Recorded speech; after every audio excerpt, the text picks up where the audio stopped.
J'étais là, assis nonchalamment sur une chaise, chemise défroquée et cravate délacée, plongé dans les vapeurs épaisses et blanches de la ville nocturne.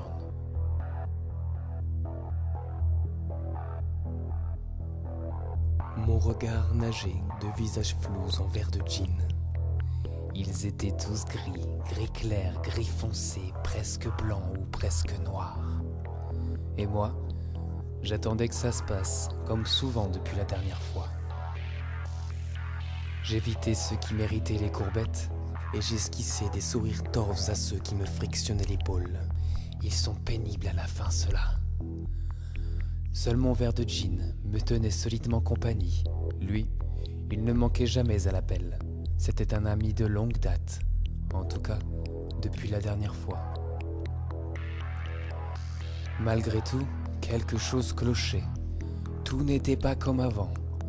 L'ambiance m'était plus lourde, pesante, les détails plus marqués bien que toujours abstraits.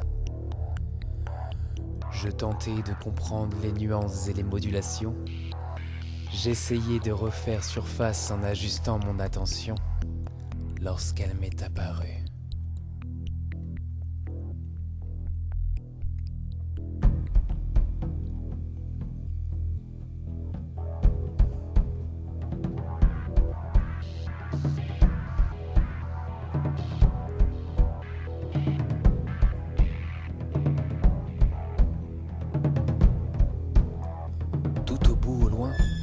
Elle n'était d'abord qu'un point bleu, une étoile entre les immeubles sombres. Elle se déplaçait, j'eus l'impression qu'elle venait vers moi. En avançant, son halo radieux enflait, puis dominait le décor citadin. Un silence palpable régnait sur la ville, pourtant tout n'était que chaos dans son sillage. Les vitrines explosaient, leurs débris sustentaient un rideau de verre qui s'épaississait autour d'elle. Les voitures s'envolaient, les lampadaires s'inclinaient et des geysers d'eau jaillissaient des bouches d'égout. J'observais son arrivée, les yeux écarquillés, témoin de la création d'un monde complexe dont elle était l'épicentre. Elle ne se trouvait plus qu'à quelques centaines de mètres de mon verre de gin.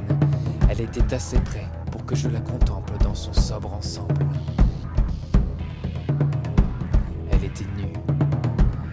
J'admirais sa peau blanche et pâle, d'où s'évaporait une sorte d'aura bleutée. Je ne pus d'ailleurs retenir un frisson. Son pas était lent et langoureux, mais sa marche véloce. Seuls ses pieds rayant le sol de leurs ongles acérés mutaient le calme étouffant de la scène en éclats stridents. Un peu plus haut, ses hanches se balançaient doucement et obstinément de droite à gauche, réglées comme le pendule d'une horloge.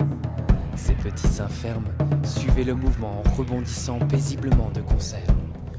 Malgré ce tableau hypnotique, elle approchait à une allure folle. Elle venait pour moi. Je détournai la tête un instant et lorgnai autour de moi pour déceler un complice qui vivrait le même spectacle, mais j'étais livré à moi-même. D'autant plus que désormais, mon verre était vide. Cette seconde d'inattention s'était, semble-t-il, éternisée, car elle était déjà là, plantée devant moi, dans son absolue nudité comme au premier jour, entourée de son nuage de verre. Elle leva sa main vers mon visage et déposa ses doigts sur ma joue mal rasée. Lorsqu'ils touchèrent ma peau, tous les débris de verre tombèrent et éclatèrent sur le sol dans un fracas insonore. Seul le frottement soyeux de ses doigts sur moi se faisait entendre. Je fermai les yeux.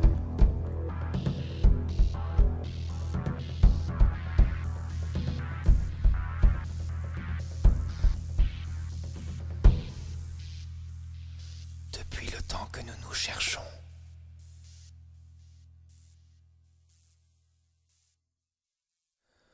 Sa main se promena, légère comme une plume. Elle caressa mon cou mon torse tout en retirant ma chemise, puis elle me saisit le poignet et m'attira contre elle. Son corps avait la couleur de la glace, pourtant une chaleur réconfortante s'en dégageait. Tandis que je me blottissais contre sa poitrine et m'enivrais de sa peau, une musique s'éleva dans l'air.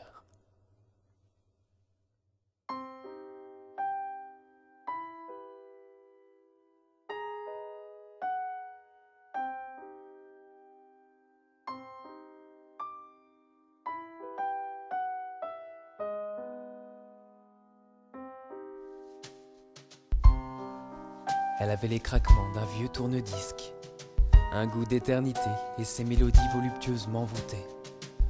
Nos corps se mouvèrent à l'unisson et nous ébauchâmes une danse tout en pilant les débris de verre qui ne mortifiaient qu'à peine nos pieds. J'avais toujours les yeux clos et je m'abandonnais aux sons et aux parfums dans les bras de mon étoile bleue. Tous ces hommes qui se pavanaient et même mon cher verre de gin avait disparu. Je me sentais si bien contre elle, il n'y avait plus que nous deux. Du fin fond de mon fantasme, je perçus une voix, d'abord étouffée. Elle m'était déplaisante, mais elle enflait jusqu'à se faire comprendre. J'eus soudain une étrange sensation de déjà-vu. J'avais déjà ressenti cela, même cette femme m'était familière. Puis de morceaux confus en bout vaporeux, son souvenir renaissait dans ma mémoire. Je soulevai les paupières, c'était elle. Je reconnus ses cheveux courts et noirs, sa bouche livide et pulpeuse, son nez délicat mais surtout ses yeux, ils étaient bleus transparents. Je m'y étais déjà perdu la dernière fois, elle avait causé tellement de dégâts irréparables, tourmenté mon âme et celle de mes proches la dernière fois. Pourquoi reviens-tu déjà? Je pensais n'avoir laissé aucune trace, je t'avais banni de ma mémoire. Pourquoi reviens-tu déjà? Je criais autant que mes poumons me l'autorisaient, et seuls des visages de regards indifférents réapparurent pour mieux disparaître.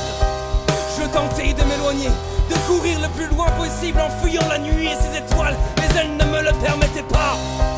C'est alors qu'elle déploya ses ailes et nos corps quittèrent le sol.